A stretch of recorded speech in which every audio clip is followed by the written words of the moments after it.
Hi, I'm Celine Song. And I'm Eva Victor, and this is the A24 Podcast.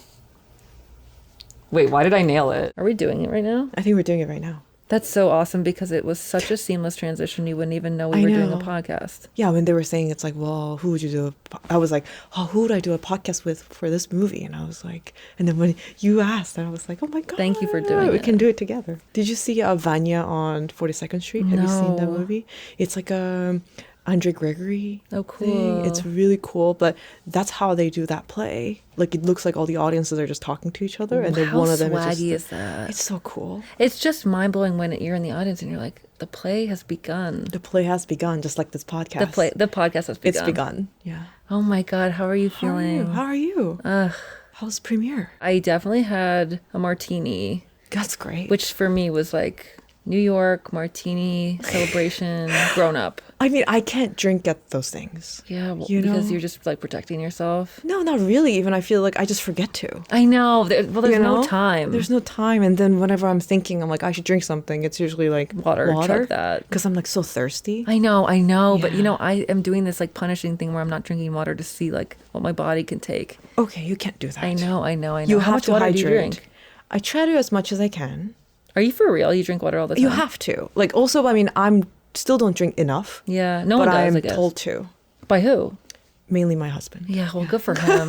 He's That's always like love. He's always like, you just need to hydrate. But I feel like guys are like obsessed with like having like people drink water. What is that? It's like love and also psychoticness and dad shit or something. I think maybe it's something like that, but maybe it's like the one thing maybe they figured out is something that makes them feel good. Water's good. That's the one thing in this world that's like constant for me. Yeah, and it's like, and you can get it, and it's basically free in New York anyway. You know what I don't like is watching anyone, but particularly men, chug water for a while and watching it go down their throat like. I think I like men a lot. You love men? I think I do because tell me I see that and then I am like, that's great. That's hot. Kind of. Wait, so tell me why? Because it's like they're fulfilling an essential need? No, I don't know. I think that, I don't know. I find them so charming. You find men charming? Yeah, I do. I find some men very charming. Yeah, I think some men are charming, but I feel like part of that is like you just kind of go like, okay, it's part of, I think, knowing them too. Getting to know them. Right, if you see a man you know and love chug water, that could be very beautiful for you. It could be very beautiful. But also, like, I think that it's because, like, I just find them to be, I guess charming is the best word for it. Well, they're so different. They are so different. They do the weirdest stuff. Yeah. Well, it's like they were born into a different world in a way. Completely. Right? Like a world that was built for them. It's so awesome. It is kind of I good admire for that. I don't admire that, but I do think that is very, it brings a different perspective. Yeah, no, it's huge. To walk into a world and then be like, oh, this is built for me and this is for me. Right, and they're like, have some water. Welcome to my world. Yeah. Wait, okay, so how are you feeling? I feel good. Yes. Yeah, I mean, my movie's out in the world. Yours is going to come out so soon. And I've never felt more clear on what the word release means. Yeah. I didn't understand. Oh, yeah. You're having a whole thing. And I feel like I was doing this in 2023. I feel like you and I are having a vibe. Similar time, aren't we? How does your feeling right now compare to your feeling then? Oh, I feel like you must know exactly how I was feeling at that time in 2023. Like back when Past Lives was coming out, where you were being introduced to the world in a really beautiful way with you and your film. And you had just gone to Sundance. It was so wonderful. Right. And then... Shout out to you. Shout out to you. And then, so I feel like you get to come out of Sundance and you have all this like amazing... you're like meeting your audience. Right. It's very, so very magical. weird. It's very, very magical and weird. It is pretty weird. I mean, because something that I think about a lot is that you're visible but not seen sometimes, Yeah. Because you're very, very visible, but it's only a handful of people who really see you. And even when I do interviews and stuff like that, I think about that a lot. I'm always like, oh, this journalist, this writer really sees me. Or sometimes you're like, oh, I'm just visible to this person. Oh, that's such an important distinction. And when you feel seen, that's such a euphoric feeling. Oh, yeah. Well, and that's what you're looking for. Also, that's why we're making a movie. Yes. Right? And also, of course, you're so seen in your film, Right. Yeah. As is everyone. I agree. I mean, I think that you can see me really well in my movie. Yes. You know what I mean? Yes. Yeah, I feel like I'm like really, because part of it is like we're, especially being like having as much authority on it as we can. I'm sure it's like if you don't have as much authority on it, then maybe like, you know, somebody else is in it. But for our movies, we just get to, how lucky are we? I mean, that's the thing that I feel allows me to sleep at night is like, I feel that it is the film I wanted to make and that I am in it in the way I wanted to be in it, like heart-wise. Yeah. Yeah. Totally. Well, I think it's like you got to be in it and then now it is of course very visible and you want it to be as visible as possible. Right. So that as many people who see it and where you can feel seen in it with them. It's like giving yourself as much opportunity to find people who can see it. Exactly. It's weird too because visibility isn't emotional. No. There's nothing to hold on to. No.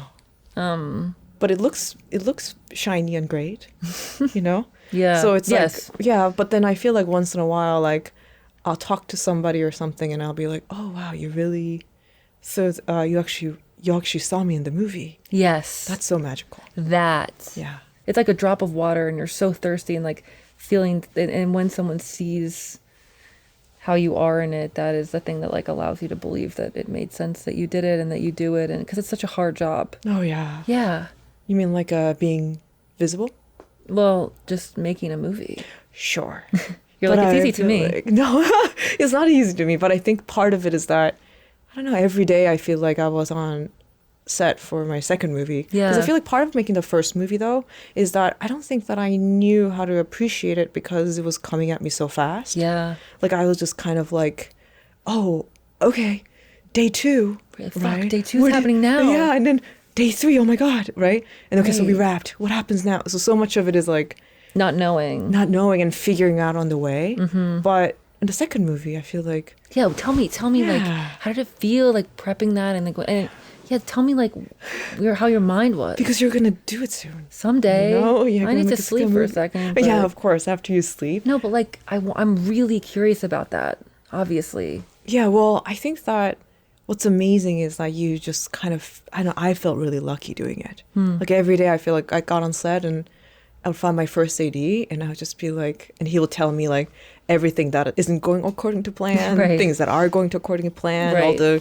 different good news from the morning, and then I'll just listen to everything. I'll be like, okay, we're gonna figure all those things out. Oh, cool. But how lucky that we get to make a movie today. Right. It sounds like we can still go today. Yes. So I think that part of it is so special. And also, I mean, I got to make the movie that I wanted to for both movies, you know? Yes. Yeah. How did it... Because there's a real gift in the privacy of making a first movie and not having the visibility. Oh, yeah. Because... it's just you and your people and no eyes that are watching for weird reasons. And how did you navigate like walking into with so much visibility? Like you seriously are like so known. And I feel like the percentage of like, I mean, I don't know how it felt inside of it, but like how many people I think saw you, not just, you know, saw the film, but like saw you inside it. Like it was a remarkable moment. And it's such a lasting film. And like, how did it feel walking into with that visibility? Like, did it like, because you're saying like you felt pretty grateful. Like that's an amazing way to process that, the like potential pressure of visibility into being like, I'm grateful to be here. Well, was that most of it? Well, I feel like some of it is like, and first of all, I'm not that known. But I feel like in New York, of course, maybe more. Yeah. Because it's, you know, Past Lives was such a New York movie. Yeah. I made it here already. Such a film place. Yeah. And then also, like, your footprint is so huge. And then, you know, you're taking over a whole block to shoot a movie, right? Right. And it disrupts. It disrupts, of course. And everybody's like, what are they shooting here? You know? And is it worth blocking my traffic? Yeah, exactly. Yeah. So, but I think it's like, some of it is about, well, you can take that as...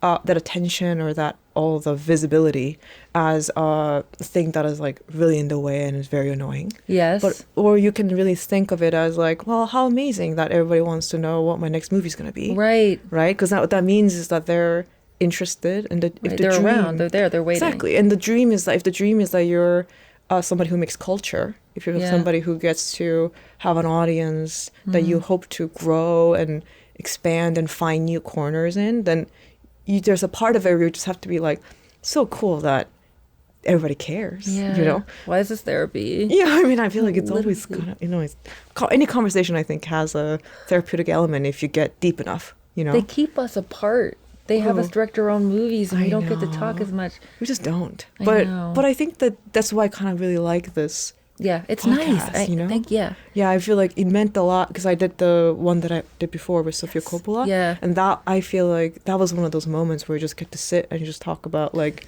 what this all actually feels like. Right. I know, because it's such a weird, and you catch each other at really weird times. Like, every week is different. Oh yeah. And then my other thing I wanted to say about what you said before, like, I feel like I'm understanding now how little time it is that you get to be on set in the scheme of making a film. Like, I don't think I understood that when I was walking into it. I thought on set was like the big, and it is like so big, but time-wise, it's like this blip in the making of a film. And like the further I get from it, like, I understand why that time is so precious, like, as artists, because it's where you really get to work. Yeah. Well, that's what you're all doing together, right? It's right. Like, and it's also where the team is the biggest. Yes, it's true. Right? But I do think that being a filmmaker, being the director, it's like you get to know every single person who works on the movie in a way that no one else does. Yes, and and it feels like people come in as like, it's like a quest, and like people come in as like the really important part of the piece, like, and you meet sort of like after production, which is so hectic and like adrenaline fueled, you get to go do the edit, which is like kind of the balm to production, which is time, but also it's like a nightmare, but it's also intimate in this way that's new. Like, it's a very cool job. Well, it's like everybody is like showing up for the great affair, right? Like, you're kind of like having this amazing, beautiful, creative affair for different phases of your making a movie. Yeah. But then at the end of the day, the whole thing is you're the only one who has the whole picture. Yes. Right? And you're the only one who knows the studio head and who's, you know, signing the checks, and also the guy who's carrying the boom mic. Yes. Right? You're the one who knows all of them. Yes. So in a way, it's like this amazing thing where you just get to see the picture of like every single person who touches this movie. Yes. And it's big, and it becomes, and you give the movie away over and over, and that is nice. Oh yeah. I mean, like when to the collaborators? Yes. Or like it's like so much, it becomes everyone's film in a way that's like, really, that part I find to be very special. Well, I feel like the moment where the department heads and then everybody, truly, I mean, down to the PAs, when they start to know what movie we're all making. Yeah. And then my favorite thing is whenever my department heads just know the answers to the questions. There's a moment in prep where it's because it used to be that I'm the only person who could have answers. Yes. And eventually, like my DP will know the right answer.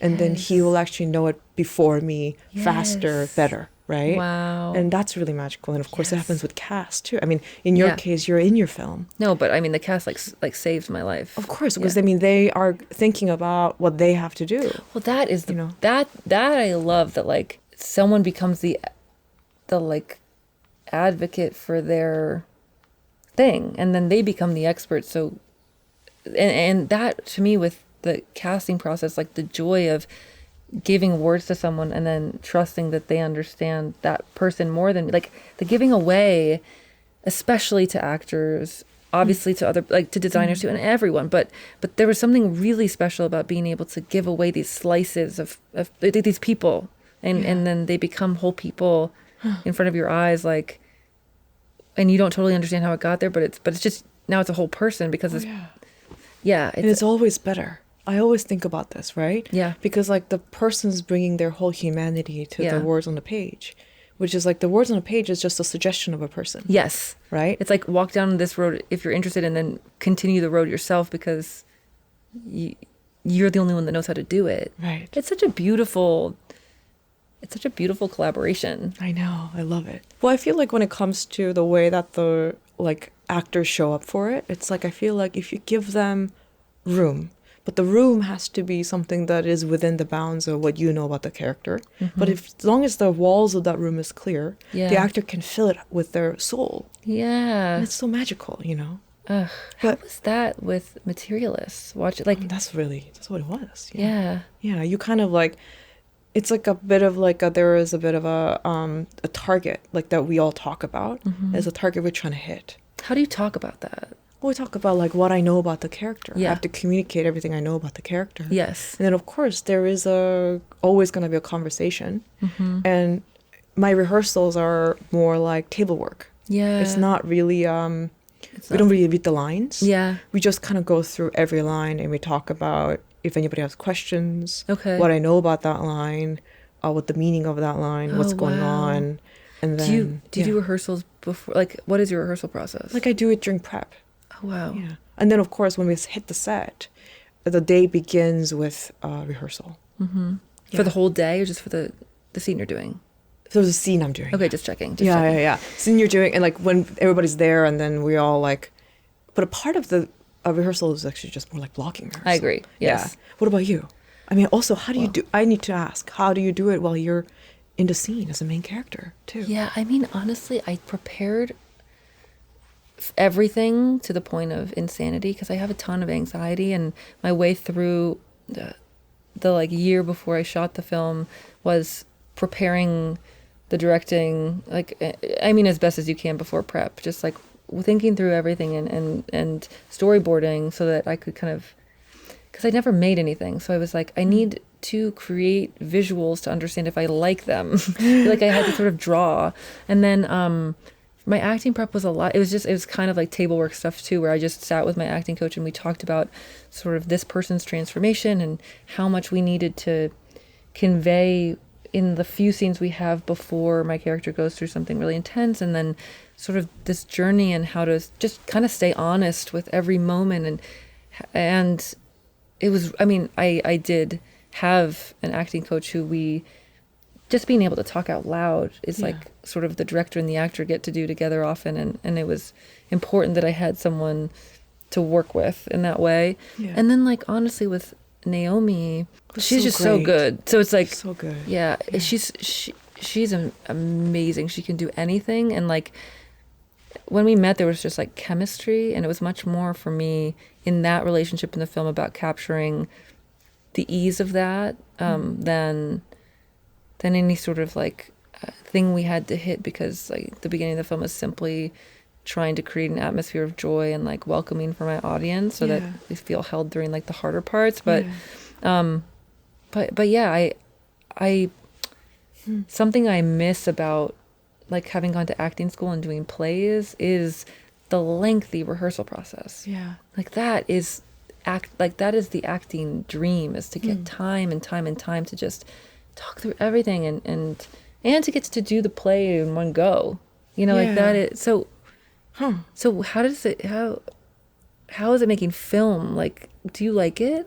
I mean, I love it. Yeah. Well, I think what you're talking about, that's something that I feel like is a new way of thinking about it. Because you're right, a play lives and is born and it dies in one night, right? Yes. In one performance. Then it lives again and again. And then you do it over and over again. Yes. Exactly. And every night it's like it lives a little differently because of the audience is different, the actor's mood is different. Mm-hmm. But the thing about film, like this is kind of the way that I think about it, which is that every day when you're doing a scene, part of it is that part of putting it into can and finishing that scene is to kill it, right? So you're kind of like carrying out, like, because we also shot on film, so part of it is like we're literally carrying out cans of film. Right. And I would always say, well, those are just little body parts of this movie, right? Wow. And some days you're making little, like little fingers. Sometimes you're making a whole face, right? And you're gonna get eyes later. Right? Yeah. Or sometimes you're being like, okay, we need today's a day we shoot the whole torso. Yes, right? Like this is a big torso day. Exactly. And then you get all these different body parts. And I would always laugh because I would watch the cans of film that we shot carried out. And I was like, well, there is a little body part that we shot today, it's right? Like, let's preserve that until exactly. And then in post-production, you basically get to bring all the body parts in. You sort through it. And fits together? And then you start to sew it. Mm-hmm. Like it's kind of like you're Frankenstein, Dr. Frankenstein. Yes. And you're kind of sewing together different body parts. And the goal, at least for me, is to sew it so intricately and so seamlessly that the audience thinks that the end product which is something that we put together, sound, picture, everything. This thing that so many, like hundreds of people worked on to create perfect body parts and then to sew it on the right way the whole time is scripted. You're dreaming that this Frankenstein's monster is, the audience thinks that it has a mother. Right, as in like that it was just born that way, and then no one made it. There's like effortlessness. It's effortless, so much so that you want the audience to fall in love with just the beauty of this human being. To not see the stitches. That's so beautiful. And you know what's interesting about that is like something that is crazy about the edit is discovering like, okay, so this foot can be the most beautiful foot you've ever seen on its own. Then the second it goes on the body, it's like the body's rejecting the foot. Oh yeah, or like it's, so I have to choose an uglier foot. Yeah, so it's like the foot has to be longer and weirder shaped, but only because this body requires that. Like that part is the fun, crazy. And it's so really crazy on set. You're trying to build the best body part possible to withstand the future, but like you're also kind of like, I don't know what's like. I'm making really thoughtful guesses about what's going to fit together, but like, man, that body on the other side takes a second. Well, but my thing is like, I think on your second movie, and this was my experience, that you kind of get to realize that you're like, well, I just know that I need to get these few different sizes for the body parts, because just in case. Like, I'm like, oh, it's because of course when you're trying to, especially when like the set piece is beautiful and everything, you're looking for the biggest, most spectacular body part and you're trying to get that.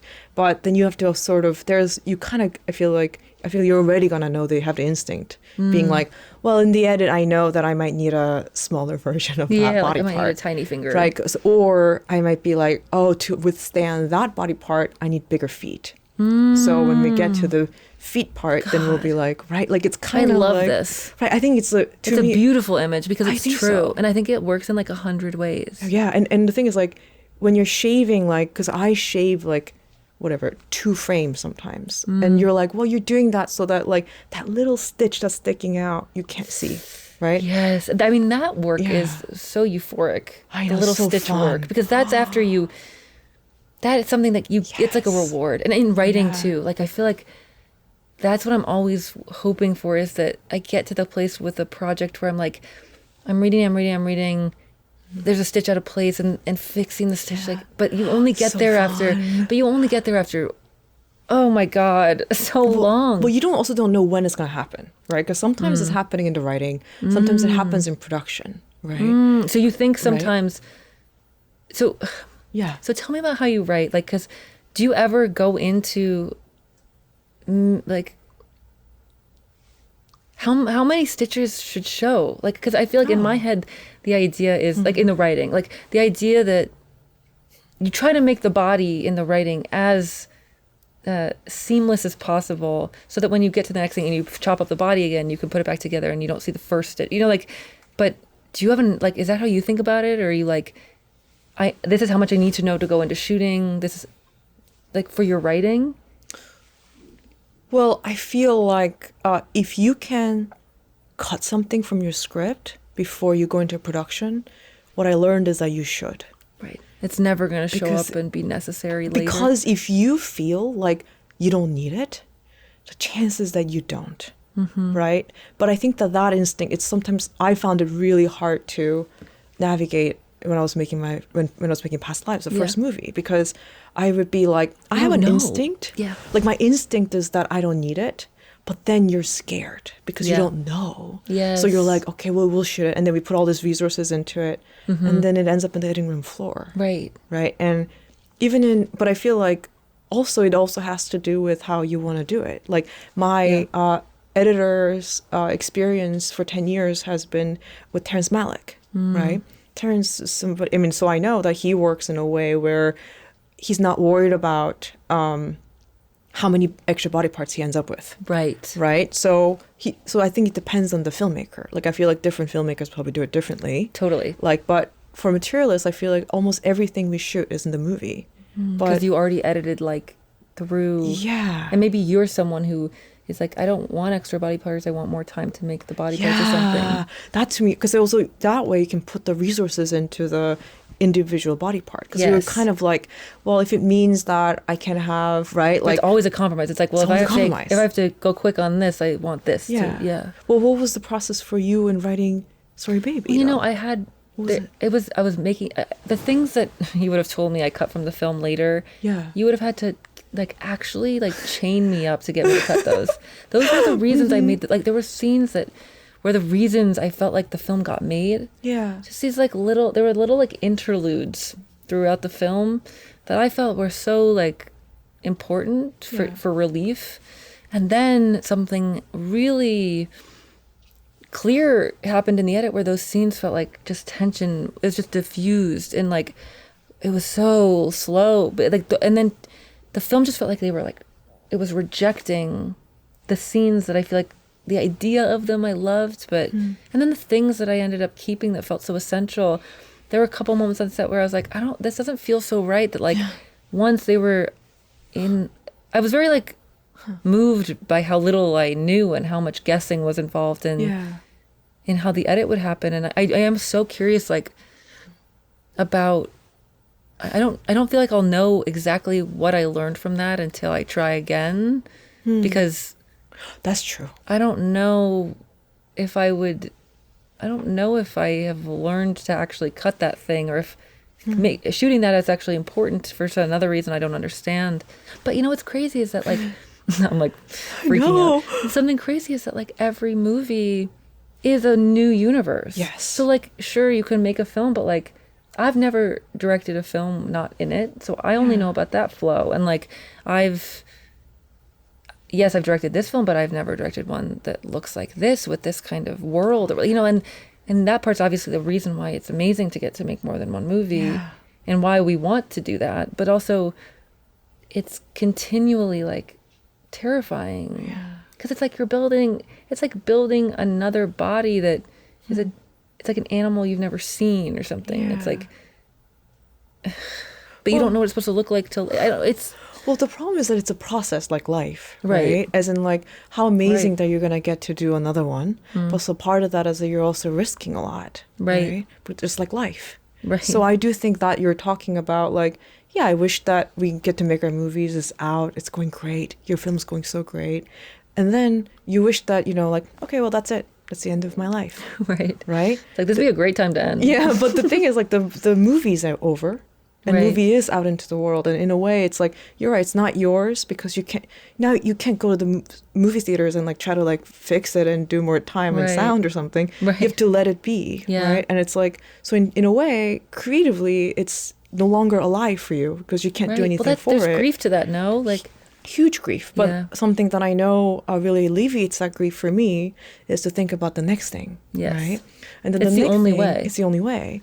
I mean, because it's the only thing that you have. Yeah. Everything else is put on you. Like everything you're doing so that you can support the child you made that is now walking and living and it's going to meet their people on their own. And you have to be there to support this kid, right? Sent to college. I know. I'm like, bye. Like, but like, miss you. And I hope you're okay. Yeah. I hope I like gave you everything you needed, you know, but then you just have to let that kind of be. And then what's amazing is that we just can continue thinking about the next thing. Well, so, that's the only relief. Oh yeah. Well, what I was thinking was that, you know how you were saying that you want to sleep first before your next movie? I don't though. I know I said that, but I kind of made that up. Yeah, but I want to sleep like for an hour and then make the movie. Like about a couple hours. You know, like just be like 2 hours. That's enough. Yeah. But for me, it's like, well, I was so lucky to support my movie through all the award stuff. Yeah. So what happened was that I went to the Oscars, which was so cool. Damn. It was real damn. Like, it was really cool. Damn, it was so fun. bro. And then after I went to that,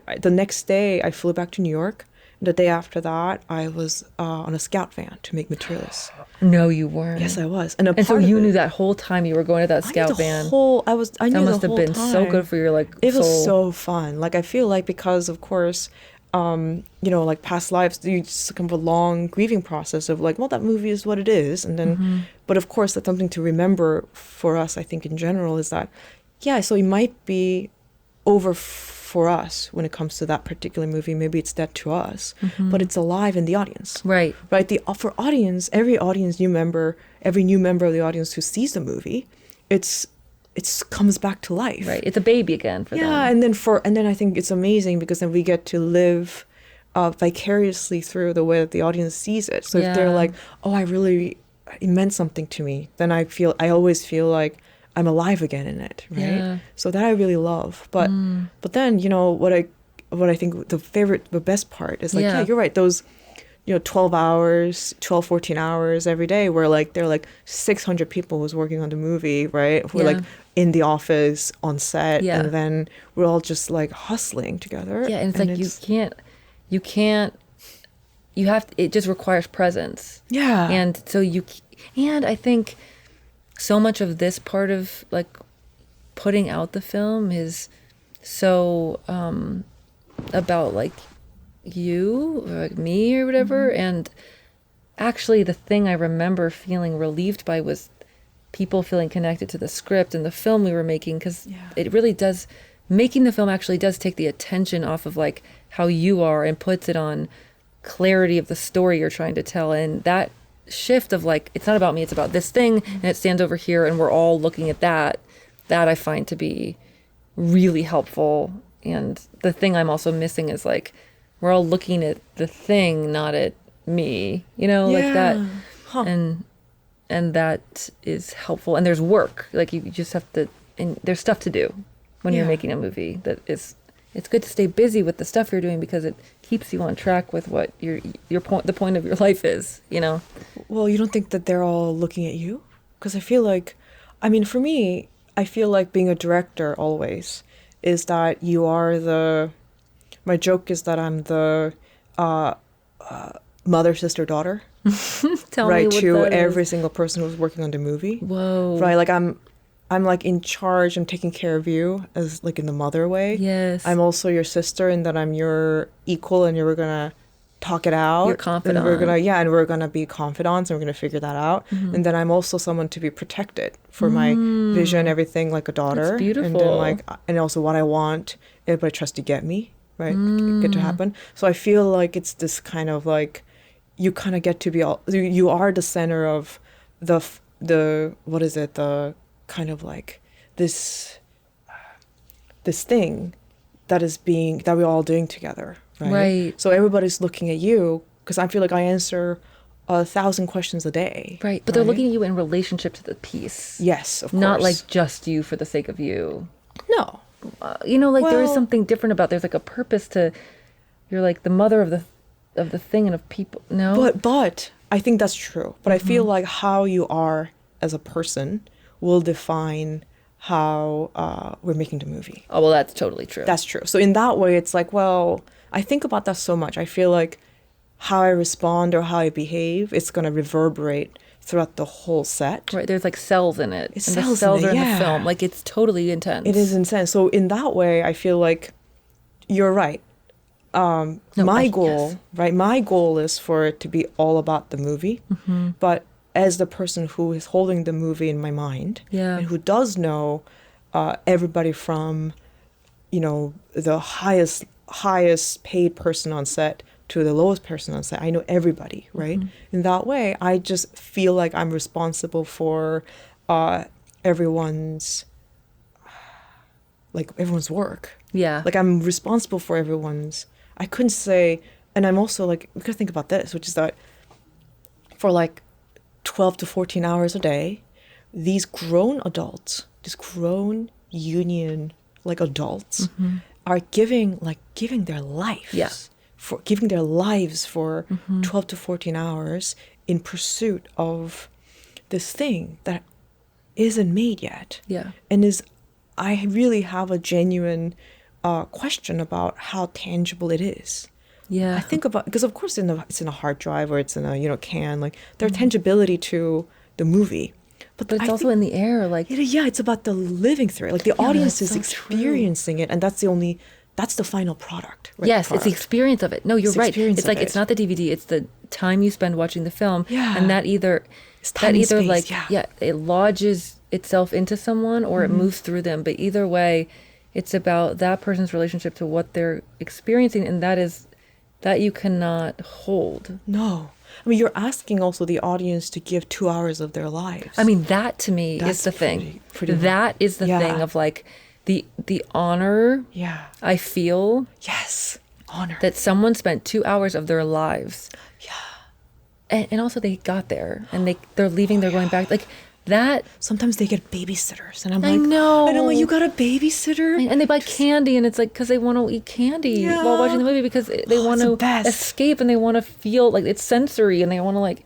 Yeah. No, and that's what we do. Like that's why I feel like that's why movies took my heart, is because it's like I got to give 2 hours and get a life back too in a way. Like but it's also a risk because it's like sometimes you spend 2 hours and it wasn't. Oh, it was a waste of your time. Yeah, but it's also like, but there's also something about like, I tried. Like I was interested in engaging with that, and for some reason it didn't move me the way I wanted it to. But like, I'm gonna go back. Like people go back because they're like, and that's why there's so many movies. Yeah, it's because like, and that's the coolest. Is that there's not one movie. It's like you find what moves you. Oh yeah, but you have to give it enough time to like find what moves you. Oh yeah. And also, like, it's a question when you walk into a thing, and I feel like in a world where everybody's trying to be risk averse, it is really hard to be like, hey, take a risk on this thing. Yeah. Right? It's original story, right? Yeah. It's from this person that you may have heard of, maybe you haven't. Yeah. And I think it'll be great. Or it could be. Right. So it's such a wild thing to promise.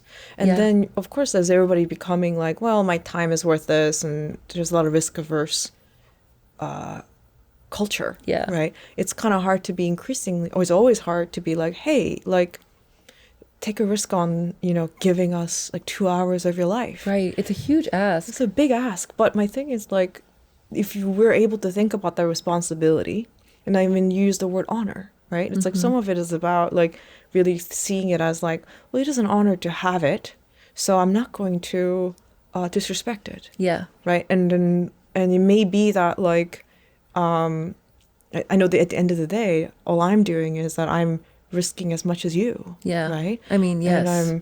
And I'm giving you everything I have. And that's doing the stitches. Yes. And making the stitches. It's like, I'm giving you every, I'm caring. I care so much. Well, I'm giving you, like what a final mix is 12 hours days, and I'm there the whole time. And then of course my sound designers are there 12 to 14 hours a day. And my thing is like, well, these are people who've devoted their lives to sound design, for example, right? Or like my DP, it's somebody who devoted his life to image making. Yeah. You're going to see these incredible grown-up professionals give everything they know, giving all of themselves to the art of this thing. Yes. And my thing is like, well, that's what we're actually able to offer, because if you show up for 2 hours, you get to see all of us do our it's a craftsmanship. I've been a writer for like 20 years. Like we're all showing up, basically being like giving you like not just like a little bit of image, a little bit of sound, a little bit of writing. We're showing up to give you our whole life, right? Yeah. Because my script or my DP's images is not coming from like ether. You didn't just like plug into AI and then pop it out. What happened was that you build like, it from the ground. Exactly. Like we worked, we failed, we worked again, and then I missed that part. I know, it is really good. You're gonna get there. You're gonna do it soon. You know what I mean? You're gonna get to be on set like 2 seconds. It's just I totally. It's like I actually can't believe it's real. What? Just being able to do this. I know. It's crazy. It's really cool. It's really cool. I know. And there's so many parts of it, and every time you do a new part, you're like, "What are you talking about? That's part of this job." Like, it's such a special job. Oh yeah. It's such, and it's true. You're like, really lucky. Yeah. It's a really crazy thing to have people. What you're saying about like, they're giving their days of their lives to create this with you, and it's supreme focus, and it's everyone doing the best that they can, and that is. It is like so life affirming to be in a space where everyone's doing that. Yeah. It's very rare. Of course. And everyone who's there understands why you're there. So there's no explaining like what we're doing. No, I mean, talk about being seen. Yes. I feel the most seen when I'm on my set. Mm-hmm. That's where I feel the most seen, outside of like my home. Yes. You know, I feel like that's a place where I feel like, oh, I know everybody sees me, because I feel like it's also where I feel like very, very, very human. Yeah. You know, because like, I don't know if some of it is about like, it's just the energy of it, or it's just the passion of it. That we're all like, yeah, we're not here to fuck around. No, we're doing this. Yeah, we're know? Like, and once you're in, you're like, once the timeline starts, yeah, that shit just fucking goes. I know, and it's so cool. And I think it's like, and also you get exactly how much you care out of it, right? I think about that in terms of like how much like care is involved, and I'm always like, well, if you don't care, then you'll get less out of it. Yeah. And then if you care a lot, you're gonna get a lot out of it. Yes. Right? Just as a person. Yes. No, totally. Yeah. This is so nice talking to you. It's so nice talking to you. Seriously. I can't believe it. So I feel like something I genuinely am like, well, were you able to direct yourself in your, like, or did you kind of like go in, like, how many takes would you do? Yeah, it would be like, well, the first few days we scheduled lighter because we had to figure out the flow. I'd never done it. And I think usually the flow would be, I had a stand-in, which was so helpful. So I'd set up the shot with a stand-in, and then I would do it and then watch that. And I would only really watch that for shape. Like, is this how the shot's meant to move? Is there anything in this that doesn't feel like what I want? Then once we felt what the shot was figured out and any adjustments had been made, I would do probably a run of it until I felt like it was what I wanted, and then I would usually watch what I liked but without sound, and it was mostly just like, is the vibe of, is it there? And because I feel like I knew what happened emotionally, or I just knew what happened, but I just wanted to make sure I saw it through. But I didn't usually watch with sound because I was like, ugh. And sometimes stuff was heavy, and I was like, it's easier for me as a director to just see shape, and then I would know pretty soon. The thing that was efficient was I noted myself, so there was no sort of like having to figure out our flow. Like, it was, I knew the adjustments I wanted to make performance-wise pretty quickly, and it was really nice to be sort of working with actors from in scenes as a director, because there's sort of this like inherent trust, because like I'm in the trenches too, like we're both being really vulnerable. And there were a couple scenes in the film where I directed two people who, and I wasn't in the scene, and it was like a totally different experience of like, oh, I want you to know I'm with you, like it's hard, like, but you're vulnerable, you're the ones in front of the camera, and like I want you to trust that I see that that's insane, and like and sometimes I would be like, oh, it would be like a learning curve of trying to figure out how to get in there, and how to find language for those people.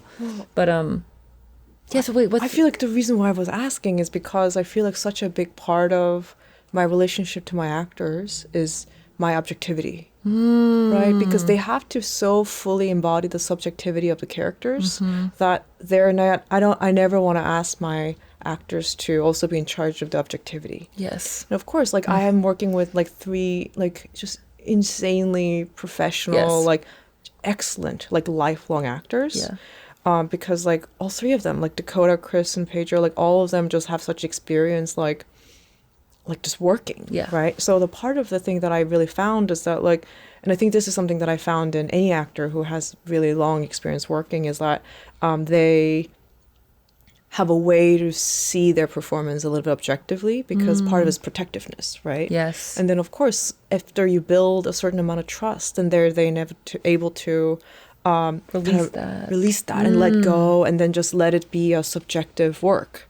And I think that, to me, getting to that place is something that I'm working on in usually the first week, right? Yes. And is it with each person a different way to build? Of course. Yes, of course. Because everyone's a different person. It's like you have a different relationship with each person. Yes. And I think that it's like, and I think mother, sister, daughter, right? It's like you kind of have to approach the every relationship and also every scene differently. Because it's also like some scenes are bigger scenes for one character. Yes. Or even like within the scene, I'm like, well, first part of the scene is all about Dakota's character, Lucy.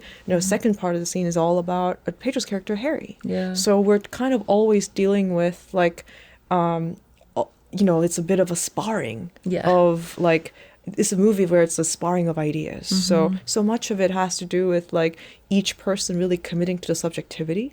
So I have to then be able to tell them that I'm in charge of the objective, as in like I'm the person who tells them how it reads. Yes. Right. So it's like I can take that burden off of you and tell you how. I feel like that's always the offer, and I think that usually the first week is an opportunity for all of us to build that trust. Yeah. Right? So that we can all walk away from it feeling like it's really awesome. Yeah. And also, I mean, the way that all three of them are like, like for example, when I'm noting, the reason why I was asking you about noting is that it's like the rhythm of noting is different for each actor. So I was just thinking like how does one note oneself, because like, well, the problem with like, because I'm a very bad actor. Are you? I'm really bad. Really? When have you done it? I've not really done it. You just feel that you're bad? I'm in general bad, but I was in a play once and I did a short film once. Okay. And the problem with me in that situation is that I will do a piece of performance and then in the middle of a performance, I'll be noting it, right? But then that is really connected to the way that I note as a director, because I'm usually writing something down about what I want to note. Halfway through. Like while it's happening. Like I'll hear something and I'm like, oh, I know. And then it's also that part's so fun because I also know why it's not the right thing. Right. It's what the almost adjust like is. your note is it's like you answering a thing you had a question about. And also like, person. And I get to learn about myself and I get to learn about them. So it's a very, I think noting is romantic. Yes, it is. Right? Like it's a romantic relationship, right? Because some of it is about like, you're kind of trying to like offer something. And of course, like different actors, like the rhythm of a note is, it's something that we're finding in the first. Yes. It's also something that we're finding in the first week. Yeah. The first week, like I feel like usually I'm like, because we're trying things. Yeah, right? Totally. I mean, the thing about it being romantic is so true, because it's like I see something in you and I'm seeing something and I have an idea of where this could go, and like, but I don't know, and we have to decide together. Like there's a real kind of leap of faith of like, to me, a note is sort of like, I have a hypothesis about something that could be an interesting road to walk down, but I don't know what's going to happen at the end of the road. Are you interested in walking down that road with me and doing this way to see what we come up with together? It's like a very intimate. Yeah. And that's... Oh, yeah. And also we get to learn what our... how we grew up too. Like it's kind of like you get to learn about the culture that we all grew up in. Like the way communication lands. Yeah, because I'm like, I might have used a certain word.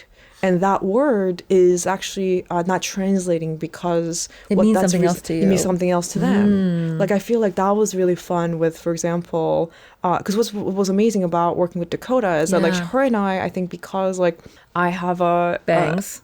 Yes, both of you have bangs. We both have bangs. But also, we're both. I was maybe going to be a psychologist. So I was a psychology major in college. Cool. Yeah. So I was doing that. And I think she's so savvy about like psychological language in general. So I feel like something about like our language was already pretty immediate.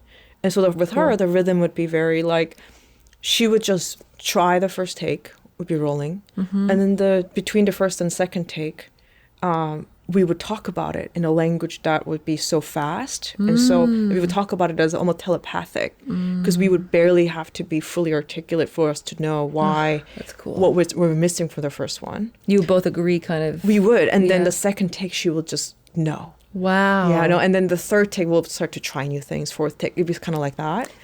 When you were shooting that, like, did you feel that on set, and then also in the edit that was the same? Like, okay. Oh yeah. Wow. Well, and then when it comes to Chris, for example, like he and I think the first week we were trying to figure out different language because he's like I don't know, like he's from a kind of like a different generation, and also like he's a guy from Boston. Yeah, he's a Boston guy. And like he's a Boston guy. Yes. So there was a part of it where I'd be like, I would use the word like humble, and he would understand it in a different way. So we'd be kind of like aligning some of those languages, right? Oh, cool. But the thing that I really love about working with him is that he there are a couple things that like, you know, would just make me and Dakota like laugh so much, which is that like when it's time to roll and he comes and hits the mark, he goes, all right, it's time, let's fucking act.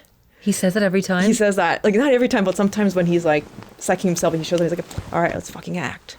And then, oh my God. Isn't it so sweet? And then That's so sweet. And then in between when I give him notes, and with him, it would be more like, because sometimes you're trying to dole out a few notes at a time, but with him, I give him all 10. He wants to know. He wants to know. He wants to hear everything. And then in the next take, it's amazing. He'll do all of it, right? And the thing is, like, he's really technical. When I give him a note for the next take, he hears it, we talk about it, and he goes, all right, got it.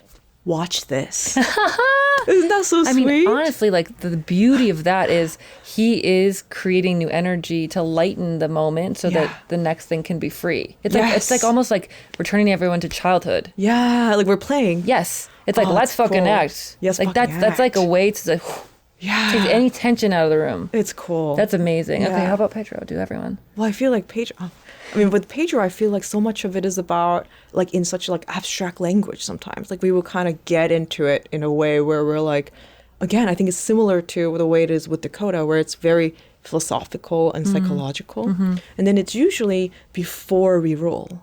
That's when we talk a lot before. Oh, interesting. Yeah, and then he goes. And then we just keep going. Second take. Third take in the run yeah, because in between, and then I feel like when it comes to notes, it's always about like something that like I would usually just give him a word or something that we already talked about before we started rolling. Oh my God, how it is like they're different. There's something very like familial, something very like intimate and like deep about like learning how someone needs to be communicated with. It's very loving. I mean, to learn how someone receives a note, because being an actor is so vulnerable and like you're just throwing yourself. And you know what? This is like something I feel like I really understood for the first time is how much control actors let go of, how much they give you, and then how much trust they have that you will take care of them on the other side. Yes. And that responsibility is intense and so powerful. It's so powerful to be given that gift of like, I did all these takes for you. Yeah. I let you choose which one that you think fits on the body. Yeah. And I'm going to be the face of of the body or whatever. Like, and that, I feel like it's really made me think about, you know, the future and like, you really do have to, work with people who are going to learn you as a whole person, like who care enough to see you as full, because that's how you can hand your whole self off to them and trust that they'll put it together in a way that honors like your soul. Well, totally. And I think it's like with great power comes great responsibility. You know what I mean? Like that, isn't that just like, it's ain't cliche, that the truth? But ain't that the truth? That is like the thesis of what we came to today. Yeah. It's like, it's just a lot of responsibility. And I feel like if you take that very, very seriously, you know, and the whole thing is like every day you're showing up and you're promising everyone, we're going to make a great movie today. Yes. We're going to make a great movie today, you know? Yeah. Of course, to all the actors, but also every single person who works in the movie. Yeah. Did we do it? We finished. I think we did. That's the end of the podcast. It's a weird way to end.